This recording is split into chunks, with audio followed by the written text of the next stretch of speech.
Hola amigos, ¿cómo están? El día de hoy les traigo el tema de árboles, visto obviamente como un algoritmo de Machine Learning. Un árbol de decisión es como, imagínense un mapa de múltiples selecciones que te ayuda a tomar decisiones basadas en ciertas condiciones. Cada vez que tienes que tomar una decisión, te haces una pregunta y según la respuesta sigues un camino diferente hasta llegar a una conclusión. Esta presentación está basada en un canal de YouTube que se llama TileStats, que es buenísimo.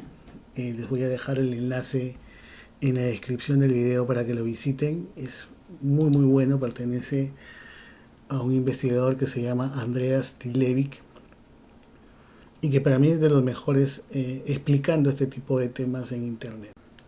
Sin más, empecemos con algo concreto. Si yo quisiera tener un árbol de decisión que me ayude a saber si es que una persona tiene o no fiebre, yo pudiera tener algo así como esto, en el cual a partir del valor de una variable, ¿no?, que en este caso es la temperatura del cuerpo, yo puedo decir lo siguiente: si esa medición de la temperatura tuvo un valor superior a los 38 grados, pues esta persona tiene fiebre. Pero si fue menor o igual a los 38 grados, voy a hacer lo siguiente. Voy a fijarme en que esta temperatura no sea menor a los 35 grados, porque de serlo, esta persona tiene hipotermia. En cualquier otro caso, esta persona se encuentra saludable, está ok. ¿Okay? Entonces hay que fijarnos en algunas partes que tiene el árbol, ¿no? Están los llamados nodos, ¿no?, que vendrían a ser estas figuras naranjas, y que en las cuales se evalúa un valor, por supuesto asociado a una variable. Siempre se comienza por un nodo raíz, que es, digamos, el parteaguas principal de todo el árbol. Y al finalizar cada una de las ramas del árbol vamos a encontrar unos nodos especiales, unos nodos que se les conoce como hojas.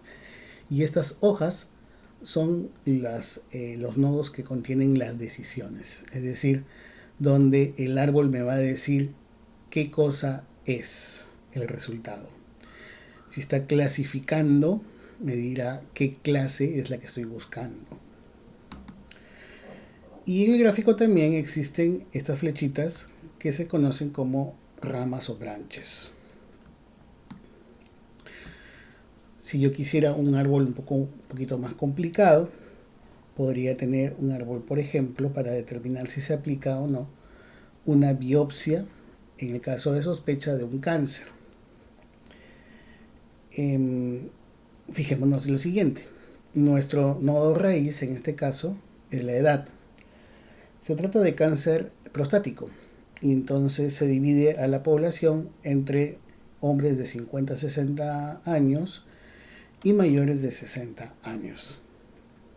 Basado en esto, se parte, digamos, todo el dataset, y si seguimos esta rama de 50 a 60 años, lo que nos pregunta a continuación es cuál es tu valor PSA. Ese valor PSA que se obtiene en laboratorio puede tener valores menores a 3 nanogramos por mililitro o mayores a 3 nanogramos por mililitro. Si el PSA en este caso es menor a 3, pues se descarta un cáncer. Si sale mayor a 3 nanogramos por mililitro, se aconseja hacer una resonancia magnética. Y la resonancia magnética tiene un output que va de 1 a 5.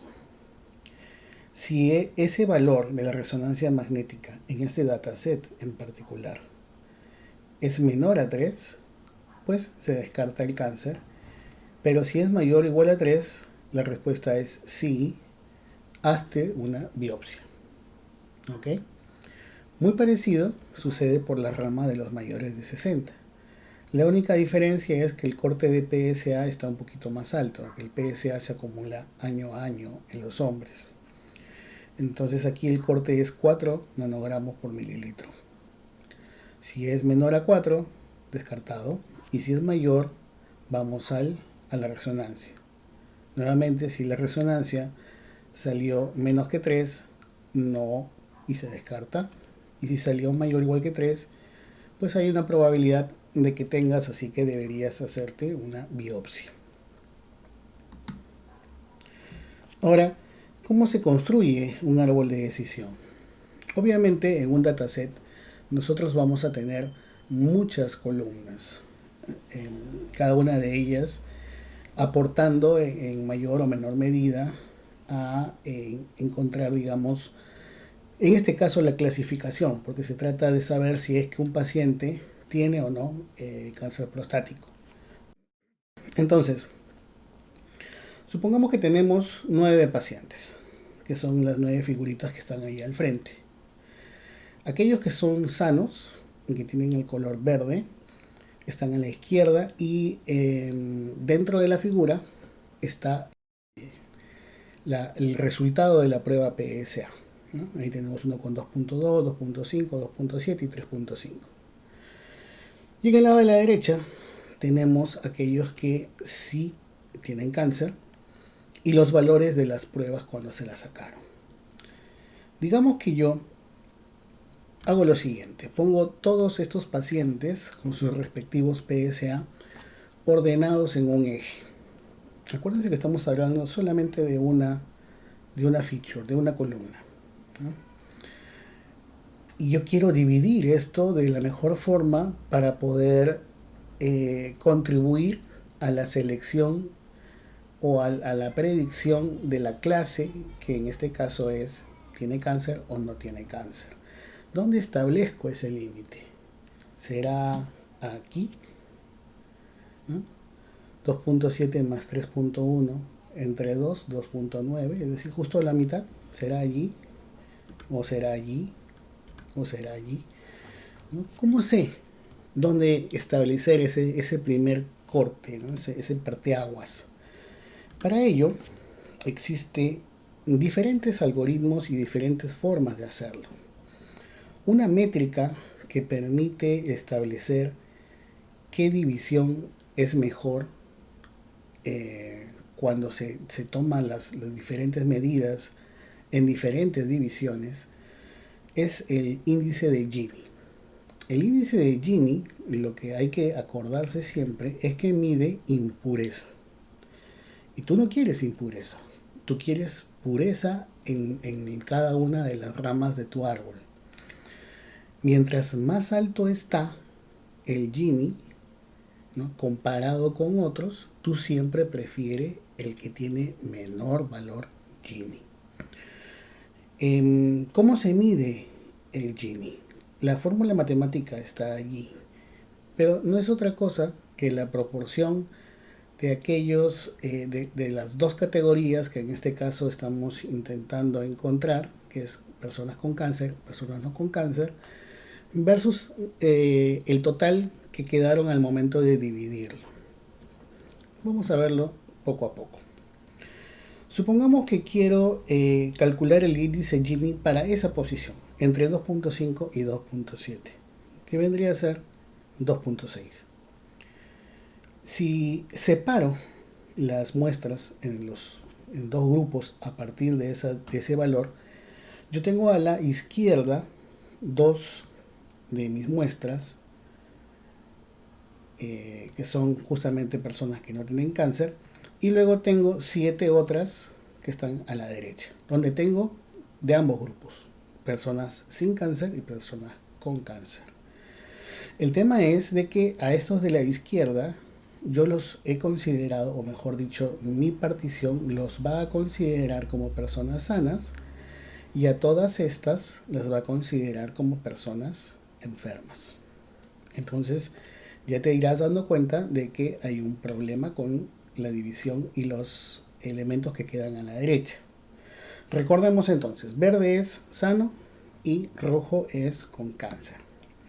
Si yo cojo el subgrupo de la izquierda, ¿no?, y aplico la fórmula del índice Gini, lo que voy a hacer es encontrar cuántos elementos por grupo tengo y cuántos elementos en total hubo en esa rama. Esas son las dos cosas que debo buscar. Comencemos con los verdes. ¿Cuántos verdes hay en esa rama? Hay 2. ¿Cuántos elementos hay en esa rama? Hay 2. Entonces, esto es la primera parte de la fórmula. Ahora voy con el grupo rojo. ¿Cuántos rojos hay en esta rama? No hay 0. ¿Cuántos hay en total? 2. Entonces es 0 entre 2. ¿No? Efectúo la división, me sale 1 al cuadrado, es 1. Y 0 al cuadrado es 0. Por lo tanto, todo esto se convierte en 1. Y 1 menos 1 es 0. ¿No? Entonces, ¿qué quiere decir eso? Que el índice Gini para esta rama es 0. Es decir, es puro. Ahora vamos a hacer lo mismo, pero con la otra rama. Nuevamente, comenzamos con las clases. Primero la verde. Tenemos 2 elementos, pero esta vez el total en la rama no son 2, sino son 7. Por lo tanto, nuestro primer punto será 2 entre 7. Segunda clase, los rojos. Tenemos 1, 2, 3, 4 y 5. Del total que son 3, 6, 7. Y eso es lo que tenemos aquí. Si efectuamos la operación, obtenemos 0.41. Entonces fijémonos en que no es 0. Es un número superior a 0. Por lo tanto, existe un nivel de impureza en esta rama, ¿no? Y de hecho, visualmente podemos percatarnos de ello. Ahora, si nosotros quisiéramos tener ya un valor para esta división, podríamos ponderar ambos valores Gini, tanto de la rama izquierda como la de la rama derecha, basado obviamente en el número de elementos que tienen del total. Es decir, ya hablamos de todas las muestras, que en este caso son 9. La rama izquierda tiene 2 de 9 y la derecha tiene 7 de 9. Entonces, utilizando el Gini ponderado, aplicamos esa proporción a los valores anteriormente obtenidos, que eran 0 y 0.41, y tenemos un 0.32 que podemos atribuirle a toda la división. Lo interesante es que yo puedo seguir haciendo lo mismo entre cada uno de los puntos de corte, ¿no? Es decir, entre los puntos medios, entre todas las muestras que yo tengo. Y voy a obtener diferentes valores Gini.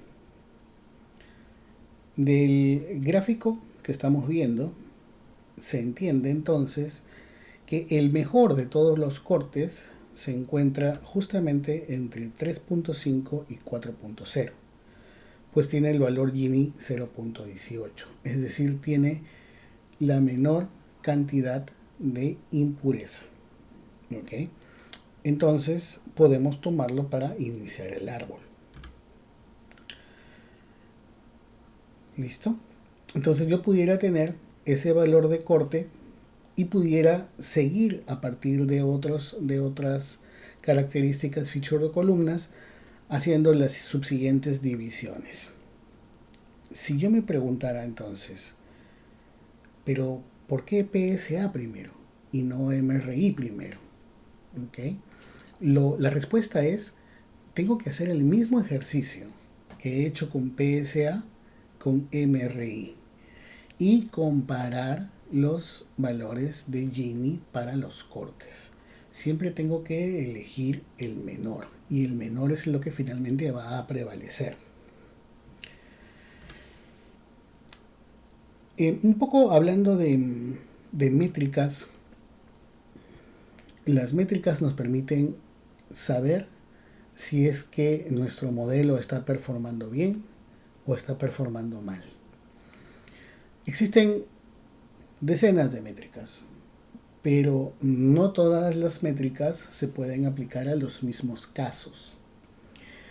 En este ejemplo en particular, nosotros estamos clasificando el dataset. Hay una clase sanos y hay una clase personas con cáncer.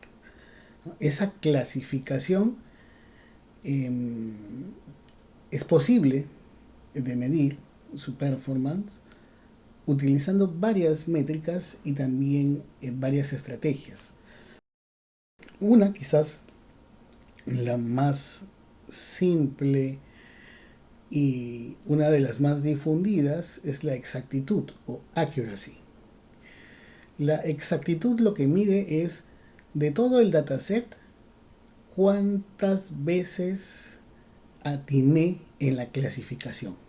Es decir, el número de sanos que atiné y el número de, en este caso, personas enfermas que atiné, dividido entre el total de predicciones que hice. ¿Ok? Entonces, la fórmula, digamos, formal para calcular la exactitud es la que está en la parte inferior. Esta que está aquí, que habla de verdaderos negativos, verdaderos positivos y luego todos los 4 cuadrantes de una matriz de confusión, que es algo que veremos más adelante. Pero quiero que se queden con este concepto, ¿no? Es de todas las predicciones que yo hice, cuál es la proporción de aquellas en las cuales atiné. O sea, ya sea que atiné en los positivos o ya sea que atiné en los negativos. Viendo el cuadro, esta división, estas dos ramas que hemos establecido aquí, si medimos la exactitud de la rama izquierda y de la rama derecha en conjunto, como todo un resultado de ejecución de este micromodelo, veríamos que si de este lado tenemos a los sanos, pues hemos encontrado 1, 2, 3 y 4 sanos. Y los hemos marcado como tales. ¿Ok? Hay una persona que yo le he dicho que está sana, pero en realidad tiene cáncer. ¿Sí? Eso se le conoce como un falso negativo.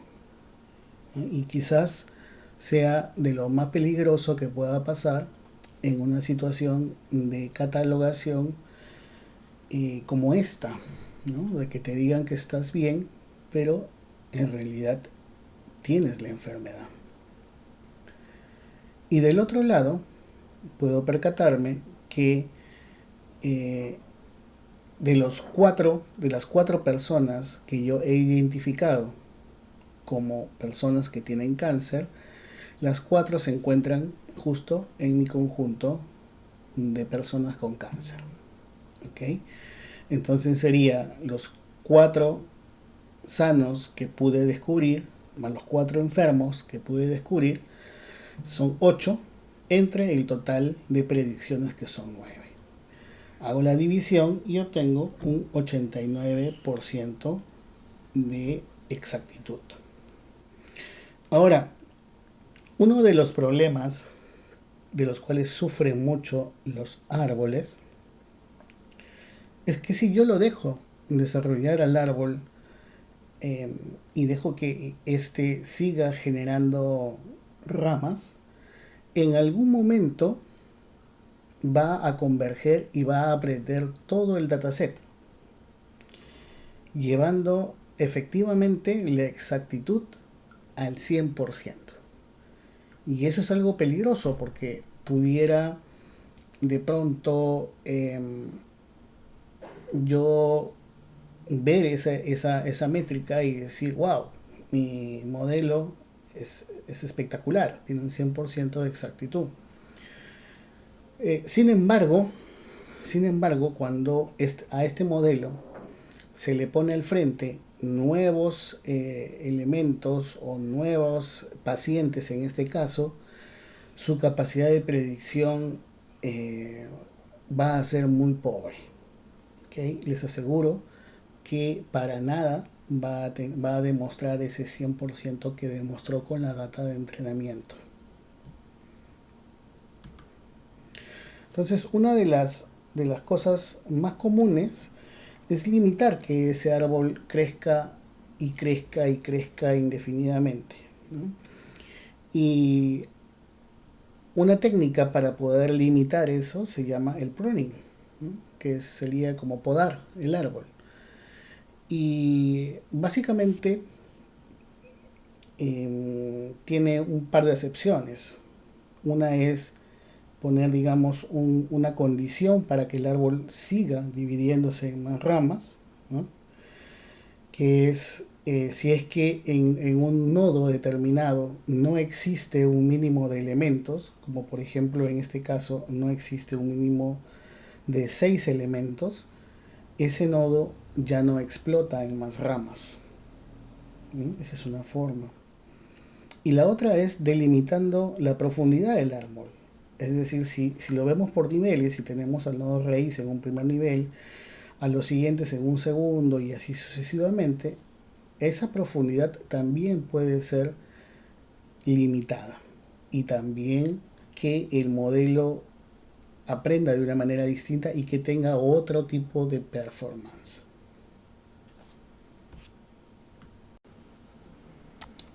Ok, veamos en acción a los árboles.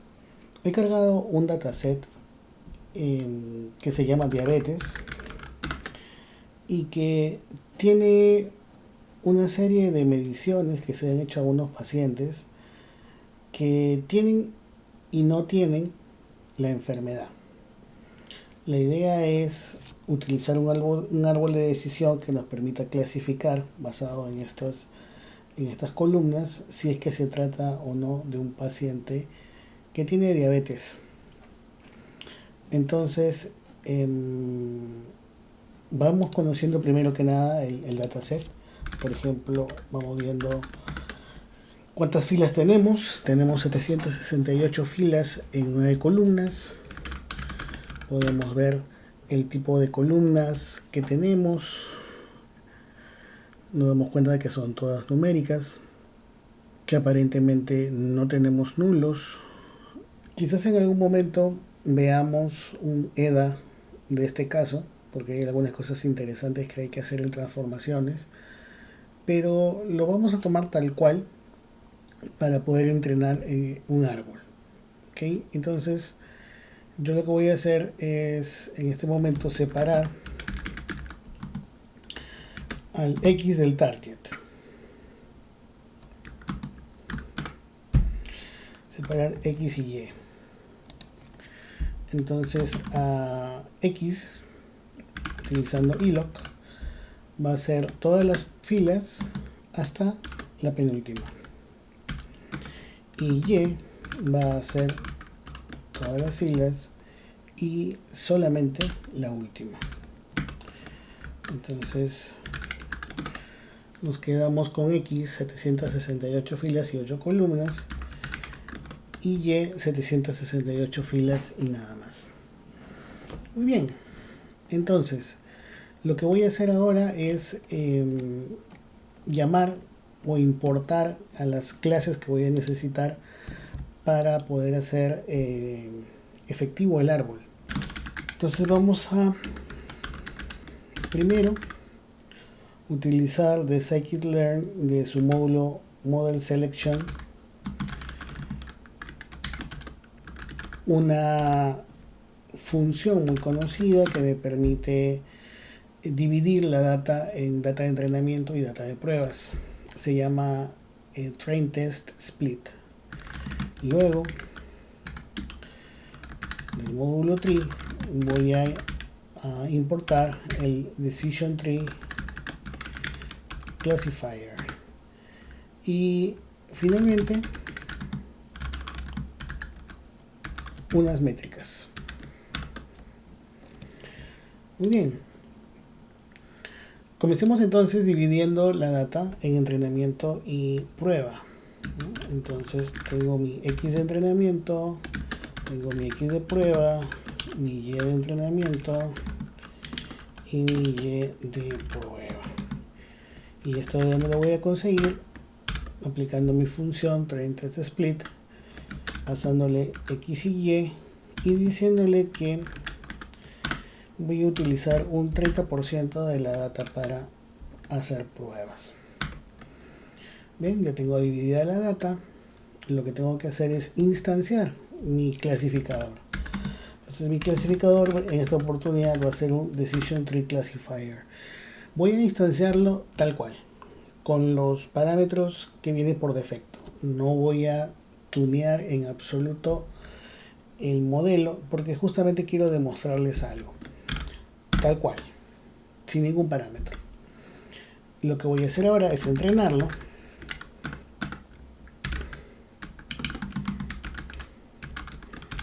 Así que para ello le paso la data de entrenamiento y los targets de entrenamiento.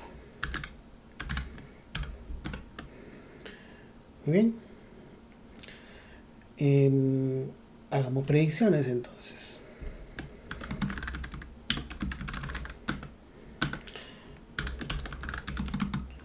Para ello, el clasificador tiene un método que se llama predict y que recibe la data de prueba, ¿no? En este caso sería el xtest. Entonces a este punto yo ya tengo las predicciones para ese grupo de prueba. Lo que tengo que hacer es evaluar mi modelo, ¿no? Entonces para ello yo puedo hacer uso de las diferentes métricas que están en el módulo de métricas de scikit-learn. Por ejemplo, pudiera imprimir la exactitud. Para ello existe un accuracy score que recibe lo que es verdadero, que en este caso sería y-test, y las predicciones hechas, que en este caso sería y-pret. Me está diciendo, por ejemplo, de que este modelo tiene un accuracy del 60%. ¿Okay? Ahora me da curiosidad por visualizar el árbol. ¿Cómo haría para visualizar el árbol?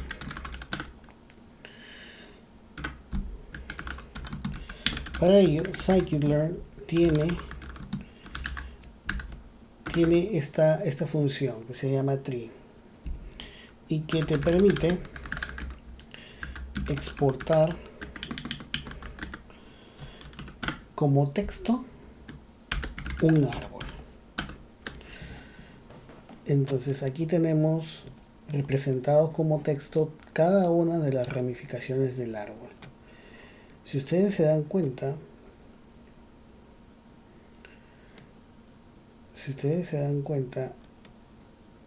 es inmenso. Y eso solamente puede significar una cosa: que este árbol se ha aprendido de memoria toda la data de entrenamiento. Fíjate que ya de por sí, con una data de prueba, teníamos una exactitud bastante pobre, 60%. Pero por curiosidad, ¿qué pasaría si es que nosotros hacemos predicciones sobre la data de entrenamiento? ¿Ok? Igualito que la anterior, voy a diferenciarlo de esta manera.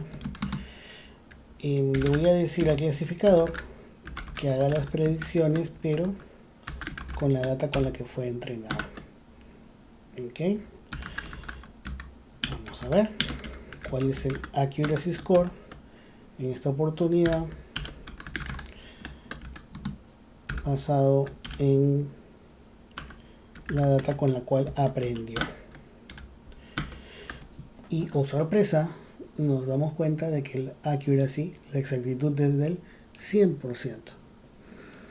Este es un claro ejemplo de cómo se hace o cómo se puede llegar a un modelo que hizo un overfit. ¿Okay? se ha aprendido la data de entrenamiento y cuando se le presentan datos nuevos performa muy mal. ¿Okay? Es más, también existe la posibilidad de ver el árbol de manera gráfica, pero para ello necesitamos apoyarnos de Matplotlib, que es la librería que permite hacer ploteos en Python, es de las más conocidas. Y para ello vamos a crear una figura, vamos a ponerle un tamaño de figura, ya más o menos preparándonos en que se va a tratar de un árbol voluminoso. Así que vamos a pedirle la misma función tree que esta vez plotee el árbol. Y le vamos a mandar el clasificador, le vamos a mandar los nombres de las columnas, le vamos a mandar los nombres de las clases. Bueno, acá no hay mucho nombre, en realidad es 0 y 1, y un tamaño de font para que se visualice bien. Esperamos un momento y ahí tenemos el árbol que se había generado. ¿Cómo no va a generar esto un overfit? Se ha hecho ad hoc para la data de entrenamiento. Pero ya en la teoría nosotros vimos de que hay una forma de prevenir esto, ¿no? No dejando que esto explote. Entonces volvamos esta vez a crear el clasificador, pero ya no lo vamos a dejar sin parámetros. Pongámosle un primer prun, que vendría a ser la profundidad del árbol. Por ejemplo, yo le puedo decir que tenga solamente 3 niveles. Y lo vamos a reentrenar solamente con eso. ¿Ok? Le paso el X de entrenamiento y el Y de entrenamiento. Muy bien. Vamos a predecir una nueva Y de predicciones. Llamo a mi función predecir y le paso la data de prueba, ojo, de prueba. Muy bien, veamos qué nos aparece cuando medimos el accuracy. Pasamos el Y-test y las predicciones del modelo. Solamente por hacer ese prun ya ganamos un 8%. Ya ganamos un 8%. ¿Ok? Veamos cómo nos va quedando el modelo. Para eso simplemente, como ya está entrenado, voy a copiar nuevamente este código. Fíjense que es un árbol muchísimo más conciso, ¿no? Yo creo que esta vez podemos cortar un poquito el tamaño para que no se estire tanto e incluso pedir que nos lo pinte. Entonces miren cómo en cada uno de los nodos nos aparece, por ejemplo, el índice Gini, nos aparece cuántos elementos o pacientes tenemos en cada uno de ellos, y acá están las hojas, ¿no? Las clases que vendrían a ser las decisiones con los respectivos índices Gini. ¿Sí? Entonces, así como hicimos con MaxDep, también podemos crear esta vez un mínimo de elementos para que se vuelva a dividir y vamos probando a ver qué tal nos responde esta vez. Reentrenamos.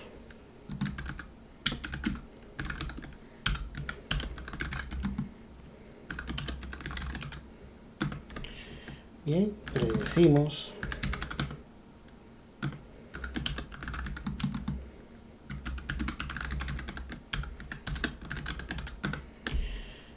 y veamos algunas métricas.